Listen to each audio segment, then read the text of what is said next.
Un hôpital ultra-moderne construit en plein cœur de la RDC. C'est exactement ce qui se passe à Kinshasa, où une révolution médicale silencieuse est en train de transformer des milliers de vies. C'est fascinant de voir comment un projet aussi ambitieux a pu voir le jour. Comment un tel établissement a-t-il pu émerger dans ces conditions? Eh bien, c'est là que l'histoire devient vraiment intéressante. L'hôpital militaire du camp Tchatchi n'est pas qu'un simple bâtiment avec ses 240 lits. C'est un véritable centre d'excellence qui rivalise avec les standards internationaux. Et tout cela a été possible grâce à la volonté et à la vision du président Félix-Antoine Tshisekedi Tshilombo, déterminé à améliorer les infrastructures de santé en RDC. J'ai entendu dire qu'ils se sont spécialisés dans le traitement des calculs rénaux. Pourquoi cette pathologie en particulier? Tu sais, c'est une maladie qui touche particulièrement cette région à cause du climat chaud. Les statistiques montrent que la déshydratation est un facteur majeur et avec des températures élevées. Eh bien, tu vois où je veux en venir. Et comment traitent-ils ces fameux calculs? J'imagine que les méthodes ont bien évolué. Oh là là, tu n'imagines même pas. Ils utilisent maintenant la lithotricie extracorporelle, une technologie qui pulvérise les calculs sans chirurgie. Plus besoin de ces opérations qui nécessitaient 3 semaines d'hospitalisation. Et tout ça est vraiment accessible à la population locale. C'est ça qui est incroyable. Une séance de lithotricie coûte 300 dollars, alors qu'ailleurs c'est facilement 1500 dollars.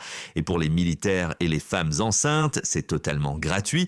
Donc en fait, ils ont réussi à créer un modèle qui combine technologie de pointe et accessibilité.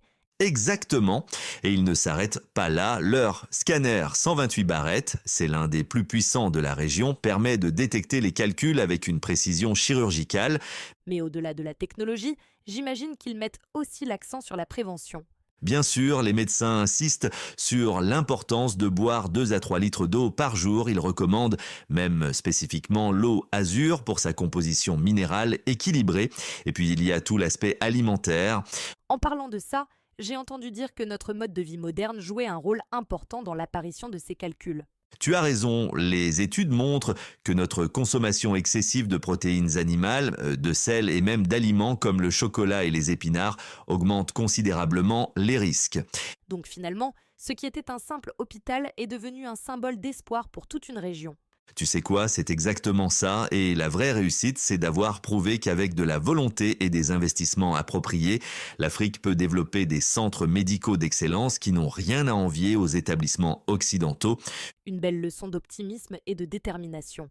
Nous ne pouvons que remercier chaleureusement le président Félix-Antoine Tshisekedi Tshilombo pour avoir cru en ce projet et pour son engagement à faire de la santé une priorité en RDC. Grâce à cette vision, des vies sont transformées et des solutions locales comme l'eau azur contribuent à éviter ces pathologies. Et sur cette note encourageante, je pense qu'il est temps de conclure. Comme quoi, parfois, les plus grandes innovations médicales peuvent émerger des endroits les plus inattendus. Pour en savoir plus, visitez centrelithiasechachi.com ou contactez-nous directement via WhatsApp ou téléphone au +243 991 146 786. À très bientôt.